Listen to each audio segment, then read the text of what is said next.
Que Dios te bendiga, mi querido amigo. El día de hoy vamos a estudiar el Evangelio de Mateo en el capítulo 3. Y dice así la palabra del Señor. En aquellos días vino Juan el Bautista predicando en el desierto de Judea y diciendo: Arrepentíos, porque el reino de los cielos se ha acercado. Pues este es aquel de quien habló el profeta Isaías cuando dijo: Voz del que clama en el desierto, preparad el camino del Señor, enderezad sus sendas. Y Juan estaba vestido de pelo de camello y tenía un cinto de cuero alrededor de sus lomos, y su comida era langostas y miel silvestre. Y salía a él Jerusalén y toda Judea y toda la provincia de alrededor del Jordán, y eran bautizados por él en el Jordán, confesando sus pecados. Y al ver que muchos de los fariseos y de los saduceos venían a su bautismo, les decía: generación de víboras, ¿quién os enseñó a huir de la ira venidera? Haced pues frutos dignos de arrepentimiento, y no penséis decir dentro de vosotros mismos: a Abraham tenemos por padre, porque yo os digo que Dios puede levantar hijos a Abraham aún de estas piedras. Y ya también el hacha está puesta a la raíz de los árboles. Por tanto, todo árbol que no da buen fruto es cortado y echado en el fuego. Yo a la verdad os bautizo en agua para arrepentimiento, pero el que viene tras mí, cuyo calzado no soy digno de llevar, es más poderoso que yo. Él os bautizará en Espíritu Santo y fuego. Su aventador está en su mano, y limpiará su era y recogerá su trigo en el granero, y quemará la paja en fuego que nunca se apagará. Amén. Vamos a ir leyendo la palabra y vamos a poder ir explicando, ¿cierto? Algunas partes importantes de este capítulo. En primer lugar, ¿cuál es el contexto histórico, cierto, en el cual se desarrolla esta predicación de Juan el Bautista? Desde el libro de Malaquías, que es el último libro del Antiguo Testamento, hasta Juan el Bautista, habían pasado aproximadamente unos 400 años. A estos 400 años se les denomina el tiempo de silencio, el periodo de silencio, porque durante 400 años no se había levantado un profeta en el pueblo de Israel para poder hablar, ¿cierto?, en nombre de Dios, como lo habían hecho los profetas en el Antiguo Testamento. En esos 400 años la religión judía, ¿cierto?, se había degenerado en un sectarismo, en una religiosidad solamente, y los líderes religiosos, ¿cierto?, de ese tiempo, del tiempo de la predicación de Juan, del tiempo de la predicación de Cristo, eran líderes extremadamente religiosos, pecadores, que no eran íntegros, que no eran personas correctas conforme al corazón del Señor. Entonces, cuando Juan se levanta a predicar el mensaje, llamó la atención de inmediato, porque su mensaje era una palabra fresca, una palabra con autoridad, una palabra que confrontaba, ¿cierto?, a las personas de ese tiempo y a los líderes religiosos, ¿cierto?, a un arrepentimiento y a volver a Dios de una forma sincera, de una forma íntegra, de una forma correcta. Juan, ¿cierto?, se levanta y él comienza a predicar de que es necesario que se arrepientan las personas. La palabra arrepentimiento ya en griego es metanoia, ¿cierto? Y esta palabra quiere decir volverse, ya volverse de lo que uno está haciendo mal, volverse al camino correcto. Es como cuando uno se arrepiente, ¿cierto? Va para un lugar y se acuerda de que dejó algo atrás o tiene que volverse. Es un cambio de mente, un cambio de mentalidad, un cambio de dirección. Eso es lo que significa arrepentimiento. Estoy haciendo algo malo, me arrepiento, dejo de hacerlo y le doy la espalda al pecado y me vuelvo hacia el Señor. Entonces, Juan el Bautista comenzó a predicar sobre el arrepentimiento. Y dice la palabra del Señor de que muchas personas, ¿cierto?, venían al bautismo que Juan el Bautista hacía. La palabra bautismo, ¿cierto?, en griego, ¿cierto?, es bautizo, y se translitera de igual forma para nosotros en el español. Y la palabra bautismo, ¿cierto?, se ocupaba para poder sumergir telas y teñirla, ¿cierto?, de un diferente color. Entonces, cuando la gente venía a Juan, lo que da a entender esta palabra es que la gente era bautizada, era sumergida, ¿cierto?, en las aguas. Y Juan bautizaba para perdón de pecados, es decir, todas aquellas personas que escuchaban el mensaje de Juan, se arrepentían, ¿cierto?, de sus pecados, venían a Juan con un corazón sincero, confesaban sus pecados y eran bautizados, ¿cierto?, con la esperanza de que Dios perdonara sus pecados y les pudiera dar, ¿cierto?, una limpieza, por así decirlo, a su vida pecadora.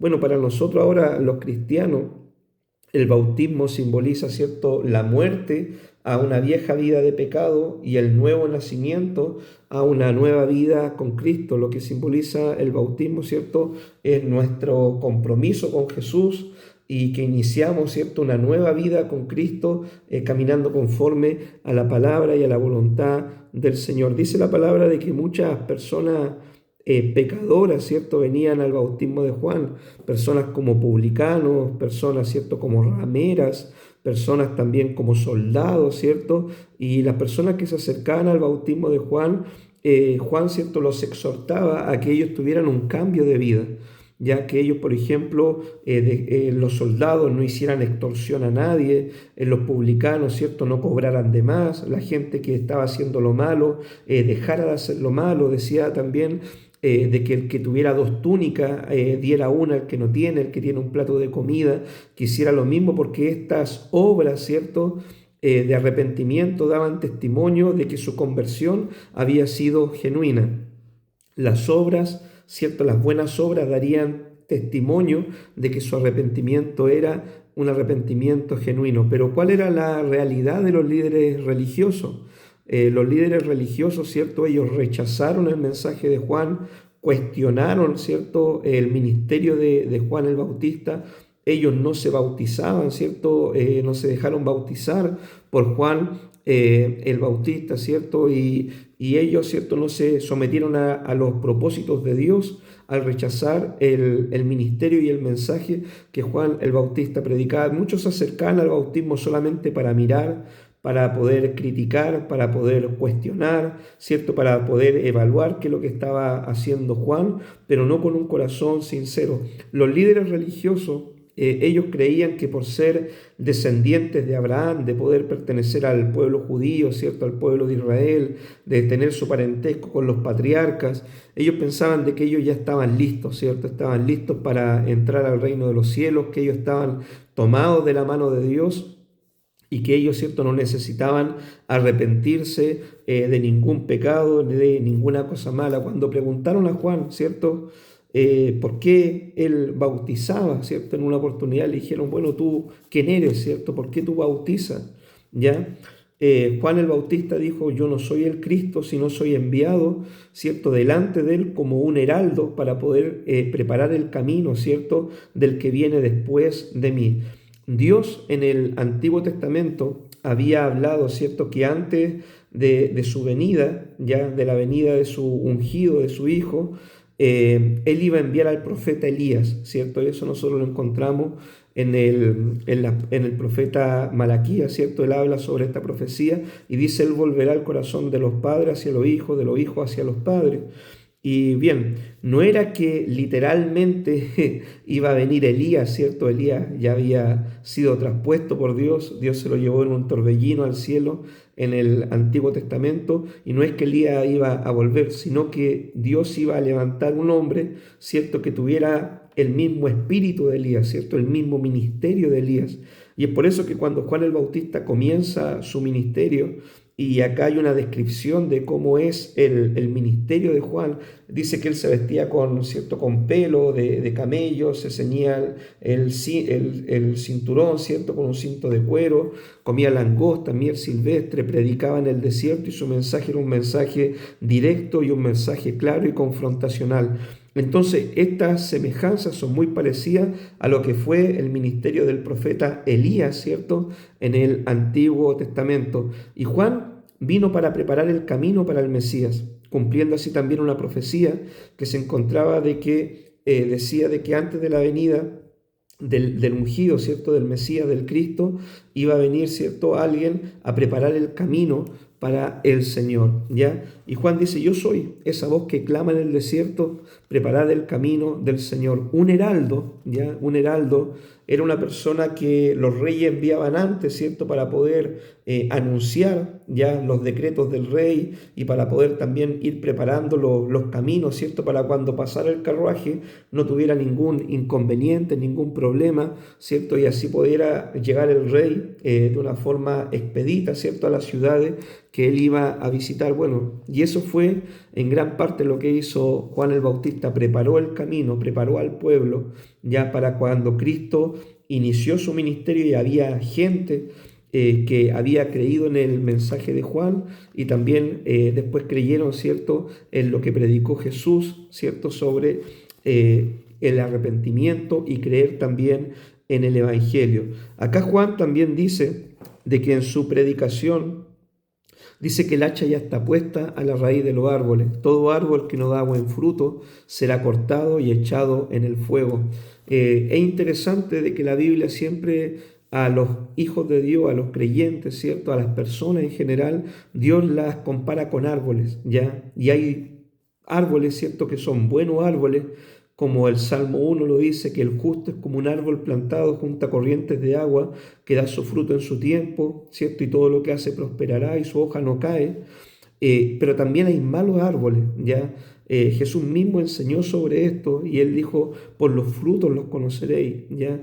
Entonces hay personas que hacen lo malo y que tienen malos frutos y esas personas, el destino de esas personas va a ser la condenación eterna, el castigo eterno, el destino de esas personas va a ser, ¿cierto?, el estar excluido de la presencia de Dios por la eternidad. Pero aquellos que dan un buen fruto, aquellos que tienen una relación correcta con Dios, aquellos que obedecen y guardan la palabra y por consecuencia de tener esa relación de obediencia y de amor al Señor, producen un fruto agradable delante de Dios, ellos serán recompensados, ¿cierto?, en la vida eterna. Entonces, acá Juan el Bautista predicaba sobre todas estas cosas, ¿cierto? Y decía, viene tras mí el que es más poderoso que yo, y él también los bautizará con Espíritu Santo y con fuego, ¿ya? Cuando llega el Espíritu Santo a la vida de una persona, ¿cierto? La vida de una persona es cambiada de una forma radical y de una forma poderosa.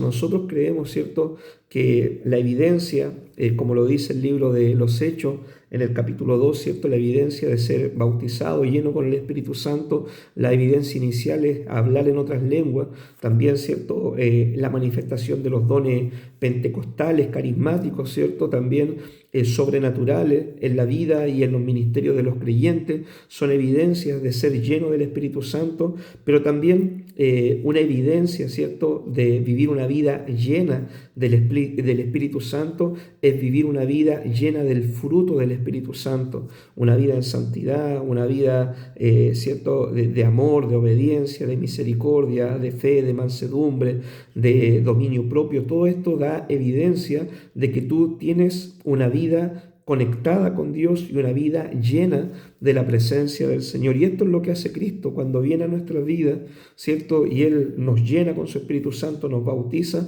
el Señor nos transforma, ¿ya? Antes de conocer al Señor, nosotros éramos mentirosos, ladrones, estafadores, adúlteros, pecadores, ¿cierto? Y cuántas cosas, pero el día que conocimos a Jesús y Jesús, ¿cierto?, empezó a transformar nuestra vida, su fuego, ¿cierto?, el fuego de su Espíritu Santo quemó, empezó a quemar todo lo malo y hasta el día de hoy el Señor sigue trabajando en nuestra vida, sigue quemando lo malo.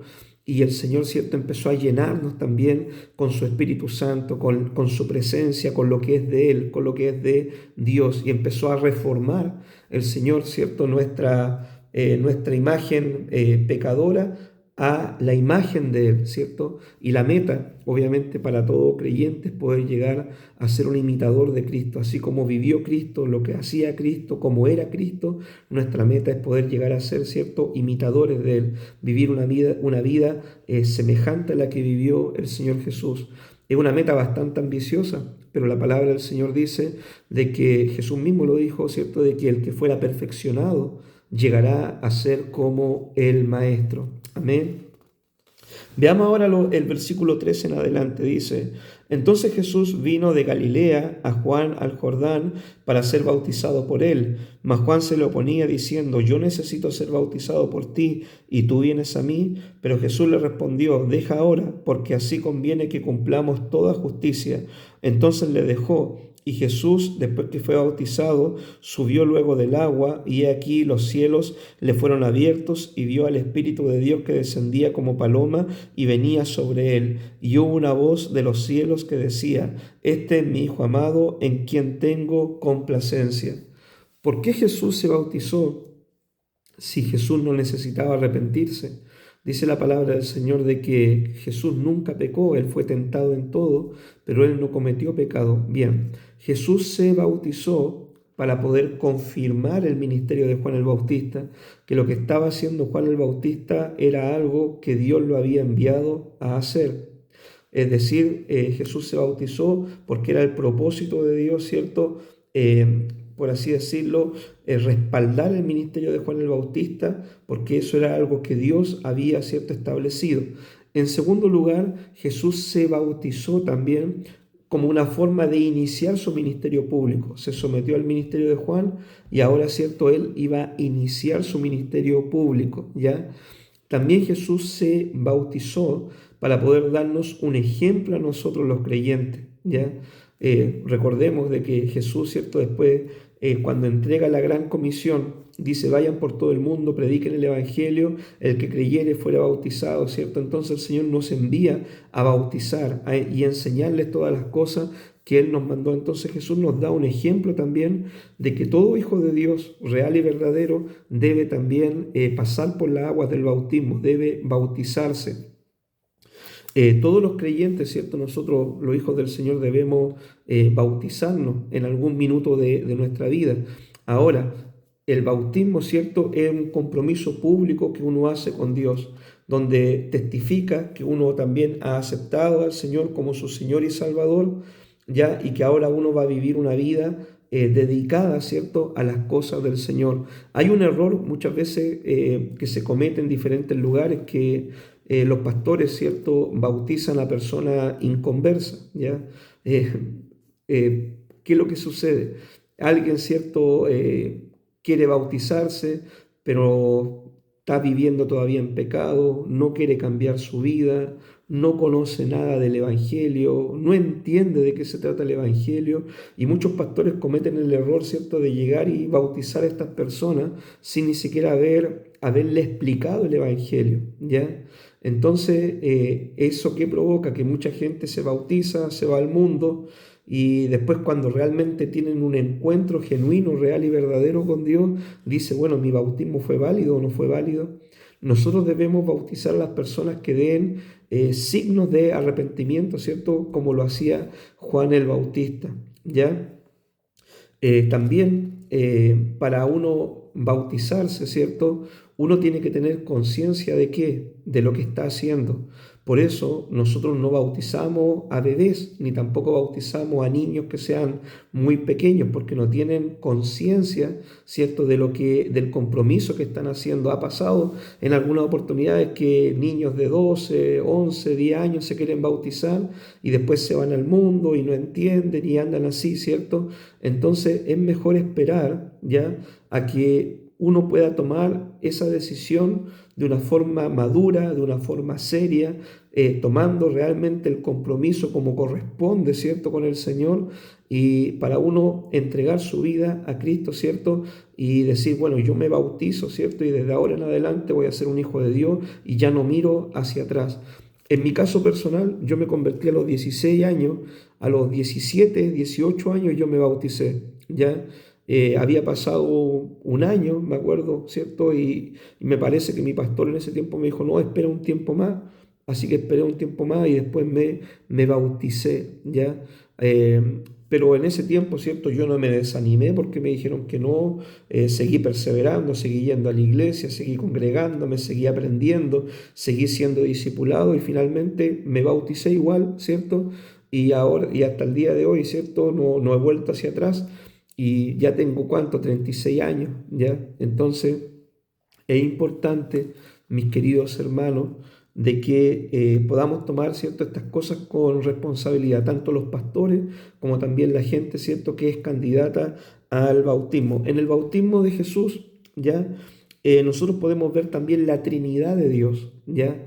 Vemos de que el Hijo, ¿cierto? Dios el Hijo está bautizándose en las aguas. Dios el Padre habla desde el cielo: este es mi Hijo amado en quien tengo complacencia. Y vemos también al Espíritu Santo que desciende sobre Cristo, ¿cierto?, en una forma de paloma. Ahí nosotros vemos la Trinidad: el Padre, ¿cierto?, el Hijo y el Espíritu Santo, las tres personas de la Trinidad. Nosotros los cristianos evangélicos, ¿cierto?, creemos en la Trinidad de Dios. Ya creemos, ¿cierto?, en este Dios, ¿cierto?, en tres personas. Entonces, este es un texto bíblico que también nos muestra, ¿cierto?, las tres personas de la Trinidad. Un Dios en tres personas, ¿cierto?, unidos, ¿cierto?, en el propósito de poder salvar al ser humano, salvar al hombre. Entonces, vemos de que Juan bautiza a Jesús. En primera instancia, como que Juan no quería bautizarlo, ¿ya? En primera instancia vemos de que como que Juan está un poco reticente y Jesús le dice: mira, es necesario porque así debemos cumplir con toda justicia. Juan finalmente lo bautiza y después ya vamos a ver en el capítulo 4 de que Cristo va a iniciar, ¿cierto?, su ministerio público. Amén. ¿Qué aplicaciones podemos sacar para nosotros de esta lectura bíblica, ¿cierto?, del capítulo 3 del Evangelio de Mateo? Hoy en día nosotros también debemos preparar el camino, ¿ya? Nosotros estamos esperando la segunda venida de Cristo. Y al igual que Juan el Bautista preparó el camino, ¿cierto?, para la primera venida del Mesías, nosotros ahora debemos preparar también, la iglesia debe preparar el camino, ¿cierto?, para la segunda venida de Cristo. El mensaje no ha cambiado. En más de 2000 años el mensaje no ha cambiado y el mensaje sigue siendo el mismo. Es necesario arrepentirse, es necesario creer en el Evangelio, es necesario hacer obras dignas de arrepentimiento que demuestren que Dios ha transformado nuestra vida. ¿Ya? Es necesario, ¿cierto?, cumplir con este ministerio profético, como lo hizo Juan el Bautista, ¿cierto?, de preparar el camino como un heraldo, ¿ya? Porque Cristo ahora puede venir en su segunda venida en cualquier momento y es necesario que el pueblo, ¿cierto?, el mundo pueda estar preparado para esta segunda venida del Señor. En la primera venida, el Señor vino a salvar al hombre, a la humanidad. En su segunda venida, el Señor va a venir a juzgar al mundo, ¿cierto?, con autoridad. Y es por eso es necesario predicar a los hombres, que es necesario estar preparado para su encuentro con el Señor.